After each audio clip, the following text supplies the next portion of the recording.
This is our AP Gov Unit 3 presentation. My baby dead. My baby dead. My pronouns are USA. Slay! My baby dead. That's that booty me. Hey everyone, why would you take this class? Why would you do that to yourself? Now it's too late, so this is your Unit 3 tutorial, and actually we're joking because this class is really fun and really easy. Unit 3 basically covers the entire Bill of Rights. So if you're in this class, you probably took U.S. History 1 so far, or you're currently taking it, which will really help you in this. Now, Unit 3 is called Civil Liberties and Civil Rights. Let's now dive into the first 10 amendments called the Bill of Rights. First, we're going to focus on the First Amendment, as that's the most important thing we need to know. Breaking news. Not all of high school teachers threaten to duct tape students' mouths for not listening. Shut up, Sheldon. Well, actually, this is not allowed because Leo's First Amendment rights are protected, which is freedom of speech. Seriously? Yeah. Oh. Okay, anyways, the First Amendment can be remembered by the acronym RAPS. It stands for the guarantee of freedom of religion, assembly, press, petition, and speech. It is definitely one of the most important amendments in the entire Bill of Rights. Freedom of religion can be separated into two clauses, the Establishment Clause and the Free Exercise Clause. The Establishment Clause guarantees that the government cannot establish or decide a religion or practices of faith that everyone must adhere to. Okay. Did you start? Oh. Basically, the New York State Board of Regents had authorized a short voluntary prayer for recitation at the start of each school day. However, several parents challenged this practice, arguing that it violated the Establishment Clause of the First Amendment by promoting religion in public schools which are run by the government. So, the SCOTUS banned state-sponsored prayer in public schools, ruling it unconstitutional as it violated the Establishment Clause by promoting religion in a government setting. The second part of freedom of religion is the Free Exercise Clause. This guarantees the right to practice religion freely without government interference, unless the practices can compromise public safety or are immoral. Like, if Jason claimed that his religion says to slap Zoya every time he sees her, his right probably wouldn't be protected by the government. Are you sure about that?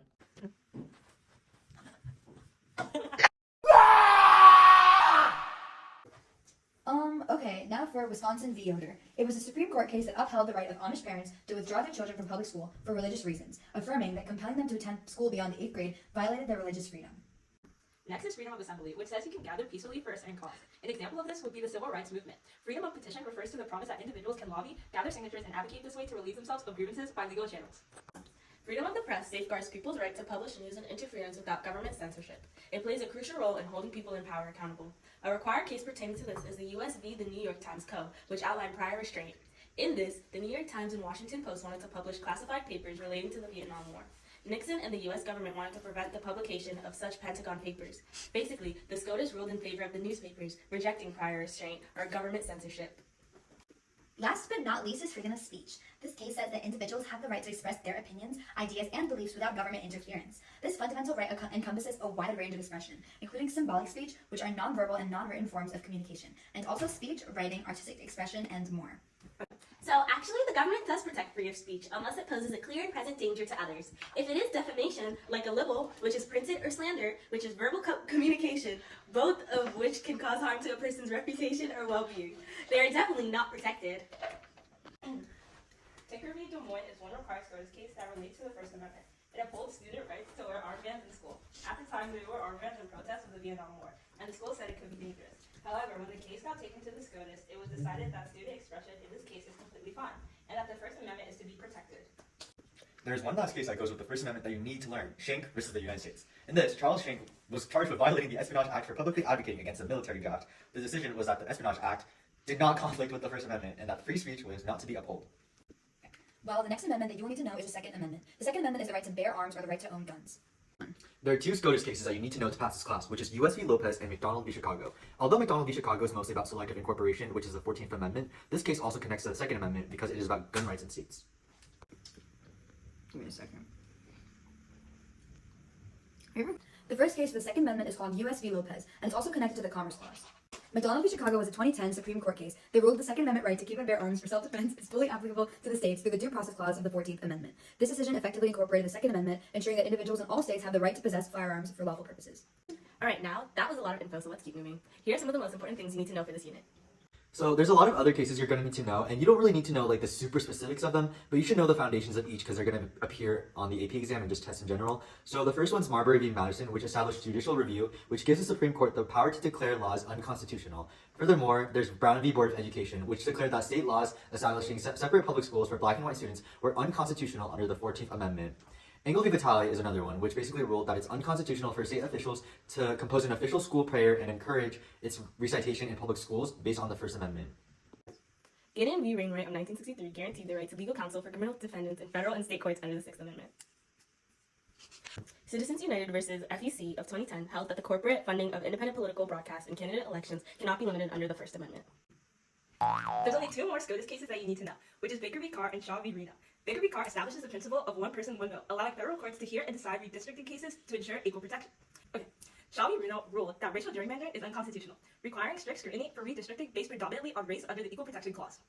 Yeah. Okay. Moving on, there are many more amendments that we're going to have to cover. So first, the Third Amendment prohibits the quartering of soldiers in private homes without the owner's consent during peacetime. The Fourth Amendment protects against unreasonable searches and seizures, and it requires any warrant to be judicially sanctioned and supported by probable cause. The Fifth Amendment ensures the right to due process. It prohibits self-incrimination and double jeopardy, and mandates on compensation for the taking of private property for public use. Yeah. Due process refers to the process of getting arrested and the fact that officials have to let you know of your entire process of prosecution before they go ahead and do that to you. And then self-incrimination talks about you pleading the fifth, as they say in like movies or like a common phrase that's known, which just talks about the fact that you don't have to testify against yourself in court. And then double jeopardy says that unless any new evidence is presented, you cannot be accused of the same thing twice after being let go the first time.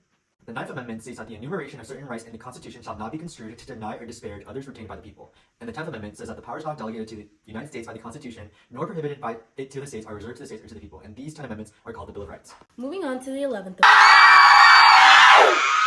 Amendment. It established judicial limits by stating that a citizen from one state cannot sue another state in federal court. The 12th Amendment revised the procedure for electing the president and vice president.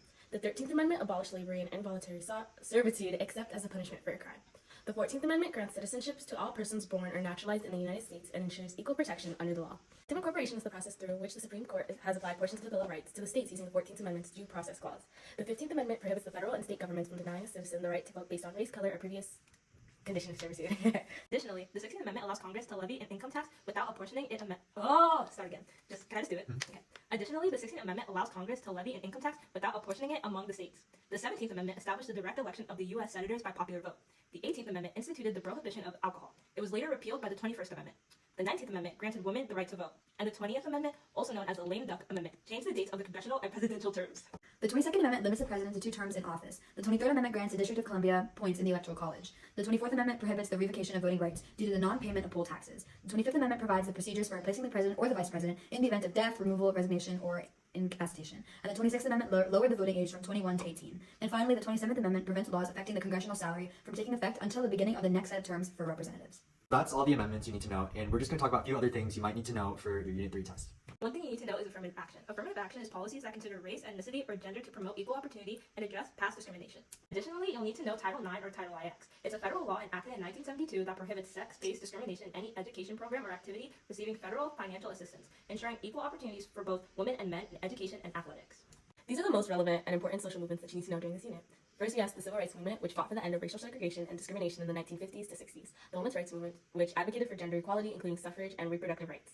And then LGBTQ+ rights movement, which worked towards equal rights for LGBTQ+ community, including marriage equality, and the Black Lives Matter, which focuses on combating systemic racism and violence against Black individuals. Okay, you're probably going to get 800 on your Unit 3 test now. You're welcome. Where you go, I go. Where you go, I go. What you see, I see.